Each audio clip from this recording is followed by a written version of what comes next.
right, so the Internet of Things, I hate that term.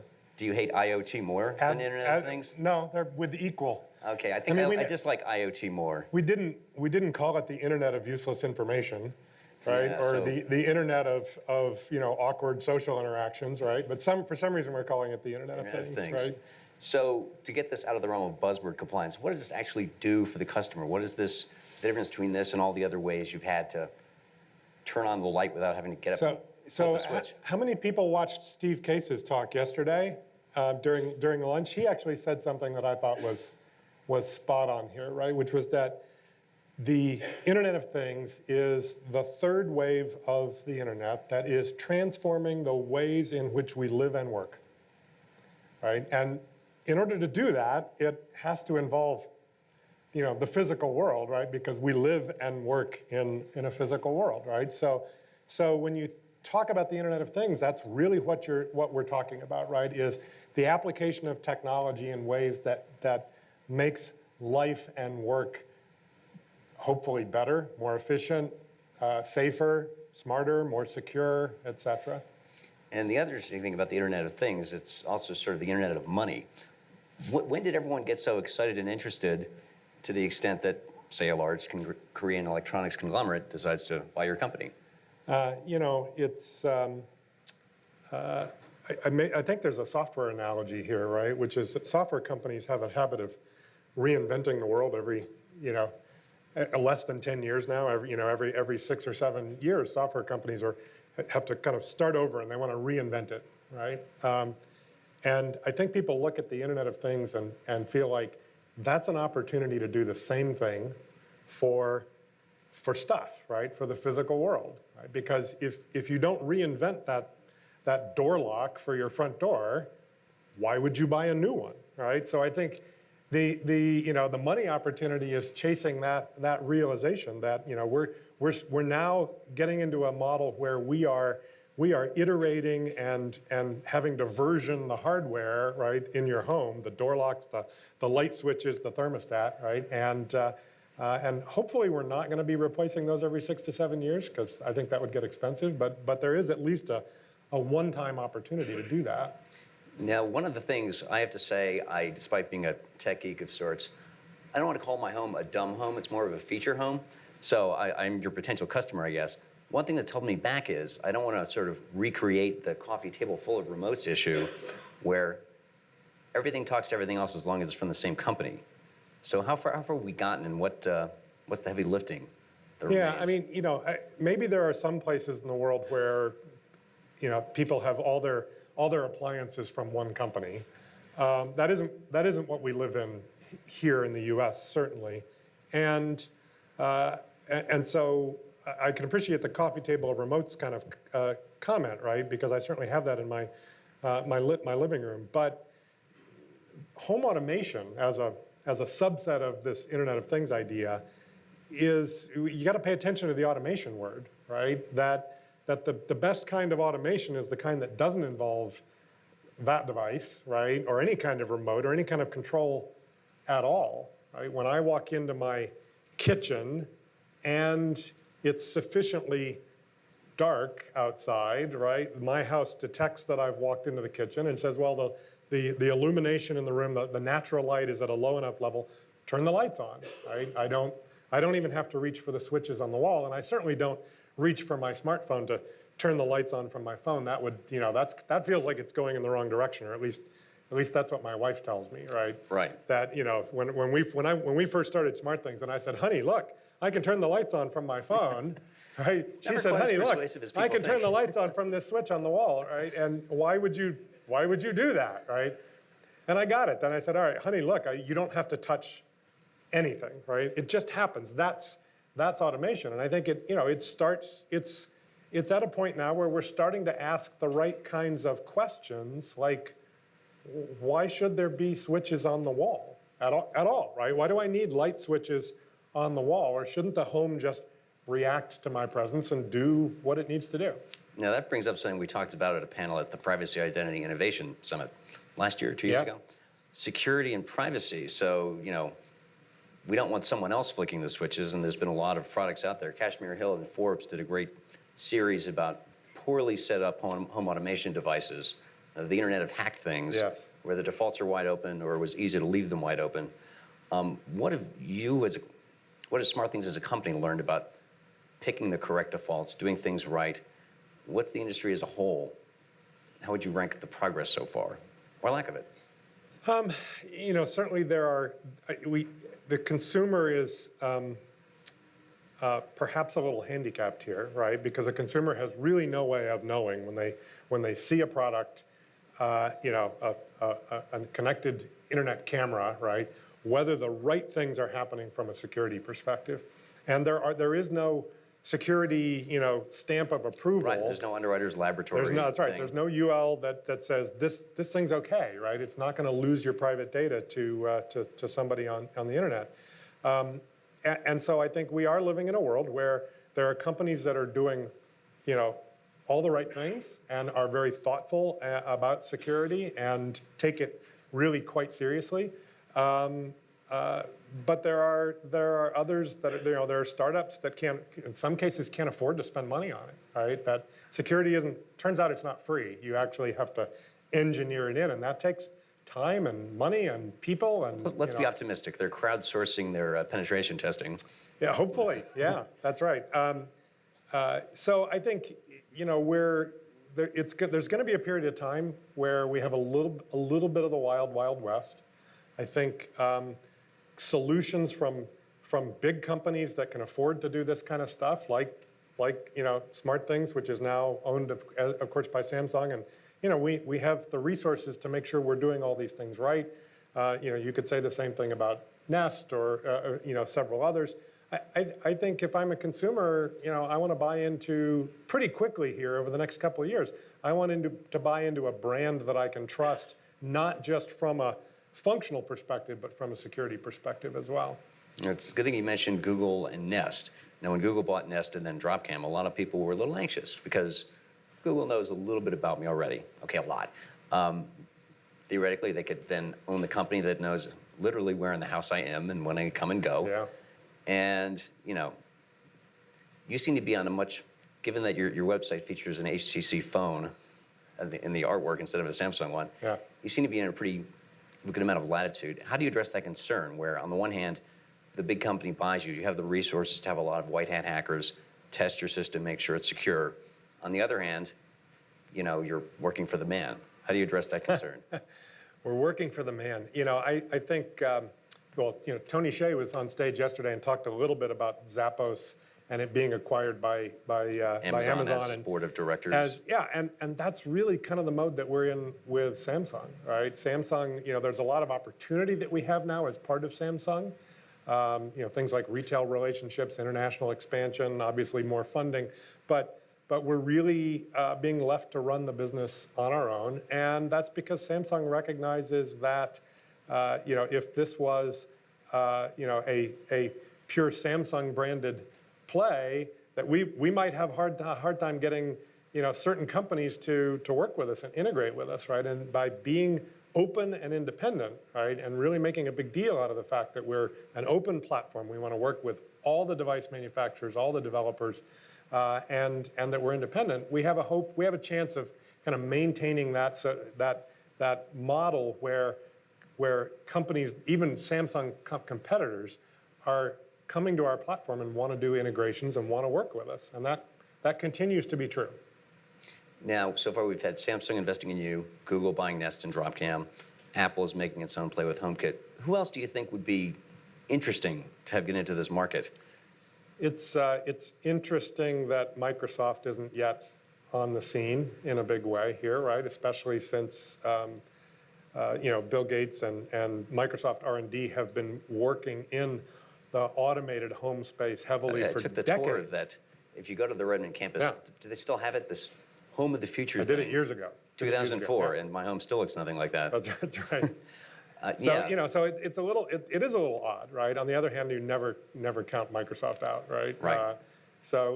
That's one that I would expect something to happen there, and especially given the penetration of things like Xbox into the living room, it kind of makes sense that there's certainly an opportunity there from a platform perspective.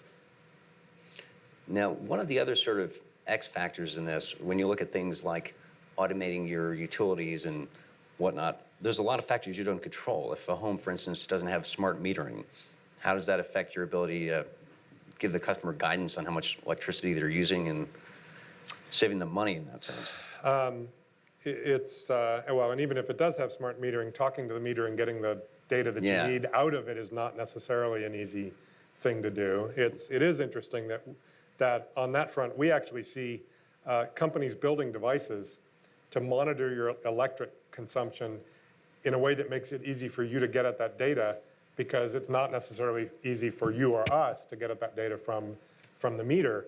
That said, saving energy doesn't actually require that you monitor, right? Saving energy may only require that you have a house that is smart enough to do things like turning off the lights when you're not home, or turning off the lights when you're not in a particular room.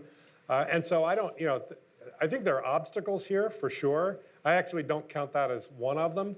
But the one that, there's a huge one that I think is just personally frustrating for me, and I'm guessing everyone in the audience has had this experience, where you buy some kind of connected device, right? Drop cam, Belkin Wemo, whatever it may be, and it's a headless device. There's not a display on it, and you've got to get that device on your network. Now, this is not a huge challenge for technical people, but you start talking about putting devices like that in the hand of the average non-technical consumer, and that is a huge, huge barrier to entry here, where we're living in this world where connected devices aren't just seamlessly and transparently connected. And in order for this to really take off, I think that's one of the things that A, has to be solved, and B, other than work that we're doing through some of the standards, new standards bodies that have sprung up, of which there are many. Is that there are so many of them. them. There are so many of them. But other than that work, it's we can't necessarily drive that, right? It's the end manufacturer that is ultimately making the decisions about that. But it's the standards bodies that are going to hopefully make it easy for us to get devices connected. And I think I have a vision of a world where all consumer electronics devices are kind of like the original Kindle, right? Where you just take it out of the package and it's just connected, right? The flip side of that is back to security, right? If you have a world where things are just connected to the ether, and you don't have to worry about getting it on your network, then security becomes even more of a challenge potentially. Yeah, it's funny you mentioned that issue of getting things connected. I mentioned this conversation to a friend on Facebook. I got this long thread from him complaining the scale he bought, not one of a Fitbit scale, sorry, said, well, can't seem to connect to Wi-Fi anymore, and it gives a big fat error message and won't function as a scale. So when you mentioned before, do we need switches? I would say keep the light switches on the walls, because you need to have a sort of resilient fallback mechanism. It's a fair point, although, and maybe I'm atypical, because I'm trying to push that envelope, right, in what we do. So my tendency is to want to take everything off the walls and try to figure out how to make that work. I live in a house with plaster walls. I don't want to make or remove holes in the walls. There's too much dust all over the place.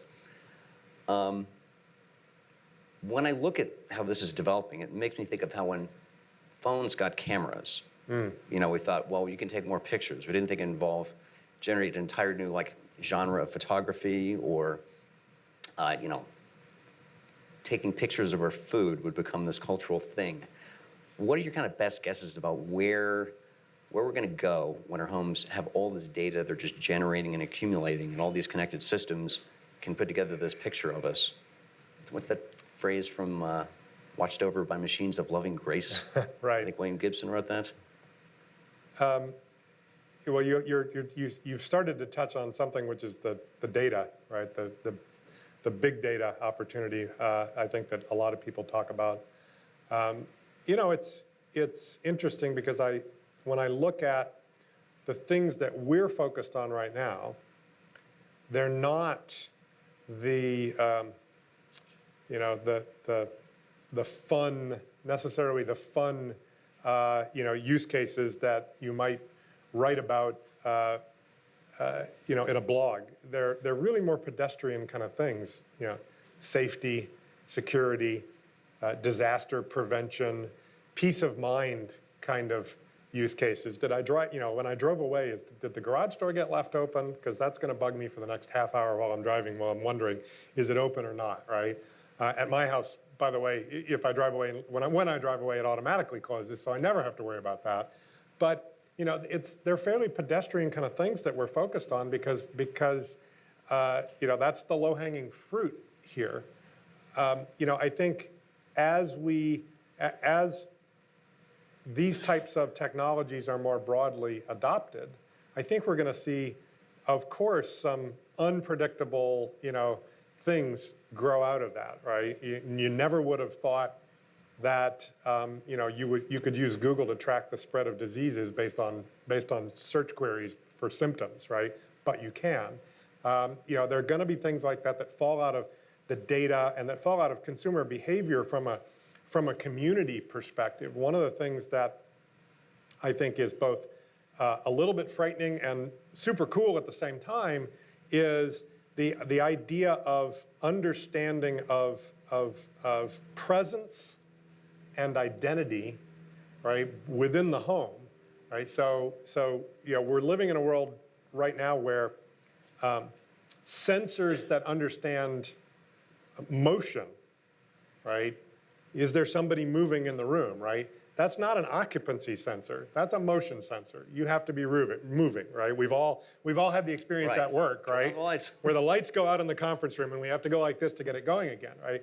It's an indication that sensor, that technology as a sensor is really pretty simple, right? And it's not where it needs to be, because what you really want are occupancy and identity sensors. I want to know that my 4-year-old daughter is still asleep in her bed, right? That's an occupancy. I hear you. It understands both occupancy and identity in that moment, right? And I think when you start looking at the data opportunities more broadly, right, in a community or in my neighborhood, for example, is there a way at some point in the future when we have that type of sensing capability, right, could I authorize my neighbor's house to tell me about the presence of my daughter when she gets to the neighbor's house, right? Okay, that starts to be really cool, right? Because now I can understand, okay, my daughter's she just arrived at the neighbor's house, or she left and she's on her way home. She should be here in a couple of minutes,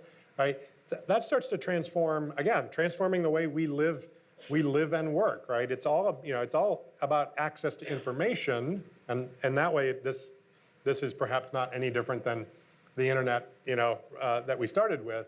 But I think there are things like that that are going to fall out of the data if we architect and engineer these solutions correctly to give ourselves that opportunity. If people aren't willing to share the data, though, right, then it becomes hard to discover those types of uses. I think that's the fear people have, that this company develops this great system so it knows that you prefer the room at this temperature. You go to that room, it lowers it appropriately. Facebook buys the company, and then I'm being hit with ads suggesting what I should take out of the fridge because Facebook knows I'm in the kitchen. That's a bit. It's a bit. That's an intrusion for sure. Yes. Right. Yeah. And nobody wants that. I think we it's interesting. We look at how we're doing security and privacy, and one of the things that we're quite careful to do is to anonymize the event, what we call the event data, right? The data coming from all these devices, right? When we persist it in our cloud, which we have to in order to provide the service back to the consumer, but all of that event data is natively anonymized, right? You can't attribute it back to any specific person, any specific room.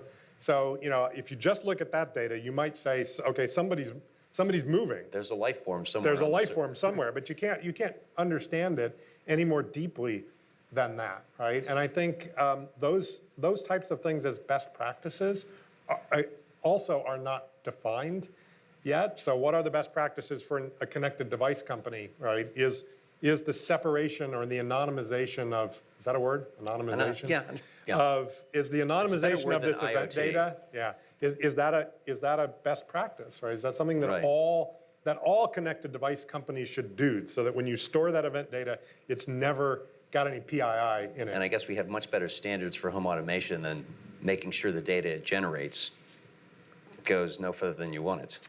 Absolutely. You know, the other thing that is going to change, and this is not true today, and back to the security thing, is that we're going to end up ultimately with a security model and a security framework, if you will, that goes literally from top to bottom.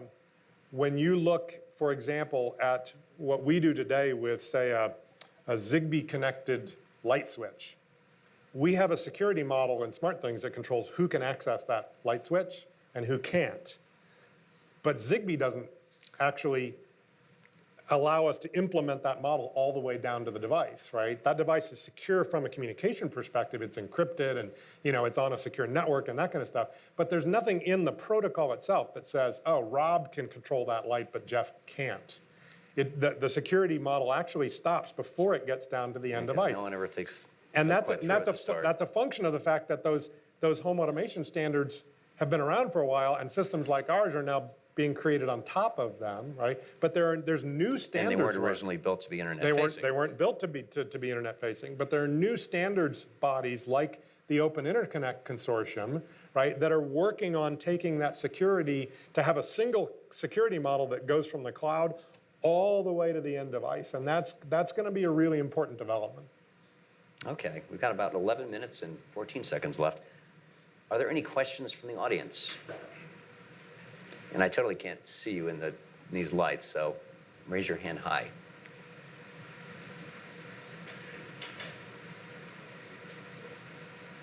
Somebody must have a question. I'm happy All right, to just I'll keep throw you filling one all the other one. available space. So when I look at this, I think in terms of maybe not when I will buy one of these things, because probably I'm going to wind up trying one to review it for one place or another. But say my brother, he and his wife, they have 2 kids, very busy, live in an old home, so they can't really run new wires through the walls or to invest a whole lot in new appliances. What's the first Internet of Things device that they buy? Well, you know, this is my shameless plug for SmartThings, right? Our starter kit is a great place to start. $199. It's got our hub. It's got four devices in it. So, yeah, so what's the first node in this budding home automation network that John's going to have? It's you know, back to what I was saying earlier. It's safety, security, peace of mind, right? Do you have a lot of folks out there don't have a home security system, or if they do have one, they actually don't arm it and don't use it. We do. We ask our neighbors across the street to watch the house when we're away. Which is way cheaper than paying somebody $50 a month to monitor your home. 85% of homeowners, when queried, say that they would like some kind of home security system, and yet only 15% actually have one. So there's a huge market opportunity where people would really like something pretty simple, do it yourself, no monthly fees, that will do something as simple as tell them that someone's in their house when they're not, right? So it's simple, basic, do-it-yourself home security, or peace of mind. Things like when my daughter gets home from school, that the house tells me that she's home, right? So I have that peace of mind, which is a big one for me because I'm traveling a lot, and I'm able to kind of get notifications and things during the course of the day that tell me that the rhythm of the day for my wife and my kids is happening normally, right? And that's peace of mind for me. That's one thing I look at when you see these technological pitches. If you've never been to the Microsoft Home of the Future, the idea is the fridge knows what's in it. It projects recipes onto the countertop so you don't have to flip through a cookbook. And we wind up with these good enough solutions. So mine is I'll have an iPad open, and then I'm trying to wake the screen, and my hands are covered in flour. And right. It's a big mess, but it sort of works more or less. And at least I can search for recipes instead of flipping through this binder. And that's the good enough version of your electronic cookbook, not the fancy projector and everything else. So when I look at the Internet of Things and home automation, what's the good enough solution where it's worth $100 or $200 and it makes a big difference? And it's vastly disappointing if you've looked at the Microsoft Home or any of the other smart home demos I've seen. Mm-hmm. It's we don't. Again, I don't think our customers tend tend to go to places like that with this kind of technology yet, right? Their refrigerators don't know what's in them. Their pantries don't know what's in them. We don't have every consumer product that we buy at the grocery store with an RFID tag so that we can inventory the I pantry. don't think all there's at any once. RFID tagged fruit at my farmer's market. That's right. And I'm not, it'll be interesting to see if that's a thing, right? I don't know that it will be, right? I think there are, on the other hand, I can get my head around things like, that it would be useful for someone to be able to know that I'd bought a particular, a can of beans if all of a sudden there's a safety recall because I shouldn't be eating it, right? And so that balance between kind of intrusion and value to the consumer is something that we're going to discover over the next 10 years as the costs for connecting these things come down, and we find these use cases where what I would really like to have happen is, I want somebody to be able to know that I bought that can of beans, but that doesn't mean I want them to know that it's sitting on my shelf, or whether I've eaten it or Which not shelf eaten is it, it, or which shelf it's on, The or front of the shelf or the back of the shelf. or that is I'm important. moving it right at this moment, right? That's more like the hotel that's minibar intrusive. approach to management. Exactly, right? But but on the other hand, it'd be nice to be able to get a recall email that says, hey, you bought this thing a few weeks ago, and there's a salmonella problem, and you shouldn't be eating that if you haven't already. If you have, good luck. If you have, that's right. But it also makes me think: are we headed to a world where every single thing I buy comes with like an end user license agreement or terms of use that I have to agree to? Don't give the lawyers any ideas. I don't like to when you check out at the grocery store. Are you going to be implicitly agreeing to the terms of use for the can of beans so that it can send its data to the cloud somewhere, right? That seems like a little much, right? And so I think we have to be pragmatic about the where are there real problems that are worth solving, and if you do the use cases around safety, security, peace of mind, and savings, if you do those things well as a system, as a product, then that kind of gives you the right to do the fun things, right? Like flashing the hue light bulbs, the color of your favorite Does anybody NFL have those football in their team house? when I there's a get the- score. These are these LED light bulbs that, it's not enough to just turn them on and off. You can change their colors. They're networked LEDs. Has anyone actually bought these things? All right. All right. Okay. Good. Too. There is a market. Just checking. But if you do all those pragmatic things well, right, then it gives you the right to do some of the fun things, right, and to do those well also. But it's not the fun things that are going to make this market, right? It's the things that are actually going to save you money, right, make you feel more secure in your home, right, and give you peace of mind about your family members or your possessions or your dog or your cat or whatever. Yeah. I think to me that the thermostat is such ripe ground because programmable thermostats have terrible interfaces. I bought one that the touchscreen stopped working, had to throw the whole thing out. You have another one that seems to work fine.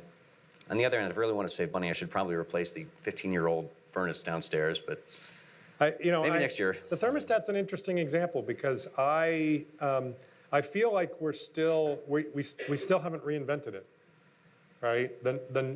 Things like the Nest, and Tony will get me for saying this, and I'm speaking with him in Ireland in a couple of weeks. So, but it's still in the same kind of evolutionary line as where Honeywell was when they invented the programmable thermostat 30 years ago, right? It's one more step in that direction, but it's not doing things like asking for the thermostat the same question that I asked about the light switches, right? Which is, why is that thing on the wall, right? Why do you need that? And so we have a thesis around connected devices, which is that the intelligence should always be loosely coupled with the device itself, that the device itself should really have as minimal a set of capabilities as it can possibly have.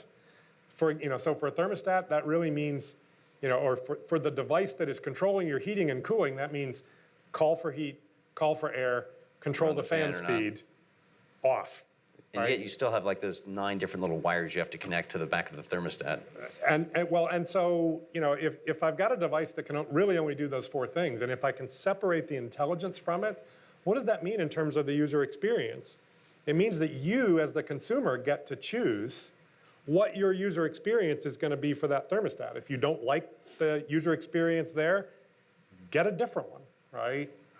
Find a different app to control that device, right? But when you bundle the intelligence and the user experience into the hardware, right? I think Apple's not liking your train of thought here I'm at sure all. they don't, right? But when you bundle it into the hardware, what does it do? It means that A, you don't have a choice about user experience, and B, you now have a really expensive piece of hardware, and if you decide you don't like it, you get to spend the money to replace it again, right? So Right. So this is another thing that we're gonna see how it sorts out over the next 5 to 10 years. Is this idea of connected devices, and intelligent devices, should those 2 things be one and the same, or should connected devices and should the intelligence be separate from the device itself? That's our premise, right? And if we're wrong, it may not be good, right? But our premise is that we want to keep the cost of the devices low, right? Because if we're going to wire up the world and make this, That's psychologically significant $200 price point. it's important, right? And if I want to replace that door lock, right? If today that's a $200 proposition to replace the door lock, it'd be really nice if that was a $99 proposition to Yes, it replace that would. door lock, right? So we want to get the cost of the devices as low as we can, and we want to give consumers as much choice as possible, and that means separating intelligence from the devices.